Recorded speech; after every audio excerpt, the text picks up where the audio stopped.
Assalomu alaykum rahmatullohi va barakatuh. Hammamizlar sport bilan 100 kun davomli challenge'imizni bugun 38-kunidamiz. Bugun sizlarga bo'lib o'tgan bir voqeani aytib bermoqchi edim. Ya'ni bu ancha yillar avval inson shunday bir dardga yo'liqadiki, ya'ni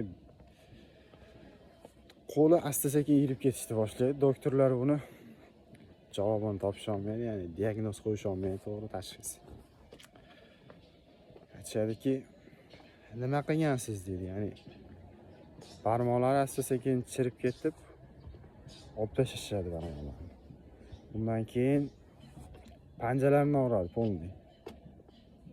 Bundan keyin tirsagigacha olishadi. Ya'ni to'xtamayapti u. Sekin chiriyapti. Borsa endi yelkasiga boradi, yelkadan keyin olishning iloji yo'q u. Ya'ni inson o'ladigan bir darajaga kelib qolishi mumkin. Aytishadiki, buni birorta bir yomon ish qilmaganmidingiz deydi. O'ylanadiki, bir insonni ko'nglini ortib qo'ydim deydi. Ya'ni yoshlik paytida juda bir baquvvat bo'lgan bo'ladi bu. Shu payt kunlarda birida deydi, ketyapsan bir baliqchi bo'lgandim deydi. Baliqchi baliq tutib o'tirganda zo'ravonlik qilib uni balalarni olib qo'ygandi deydi. Ya'ni balalarni olib uyga borib sotib olgan yoki yeb tashlaganmi shunday. U qancha qarshilik qilsa ham menga kuchi yetmagan deydi. Shu sabab bo'lsa kerak deb haligi inson topadi. Bo'lsa haqiqatdan ham baliq tutib o'tirgan bo'ladi. Tirikchilik baliq orqasidan bo'ladi. Keyin so'rashadiki, deydi, meni tanidingizmi deydi. Yo'q deydi.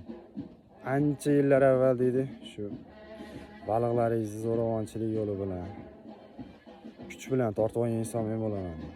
Meni kechirsangiz, qo'lim shu ahvolga keldi. Haligi inson kechirdim deydi.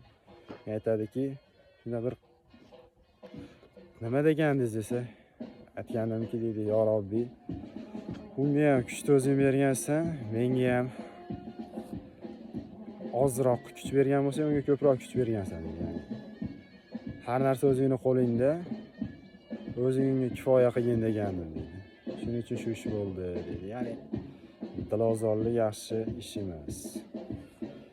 Hash paytda deydi, bolalarimni shu baliq bilan boqardim deydi. Ya'ni ular ham o'sha kuni och qolishgan deydi.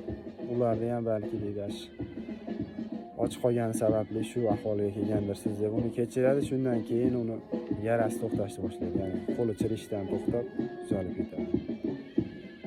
Shuni ulashib qo'yadigan. Mayli, assalomu alaykum va rahmatullohi va barakatuh.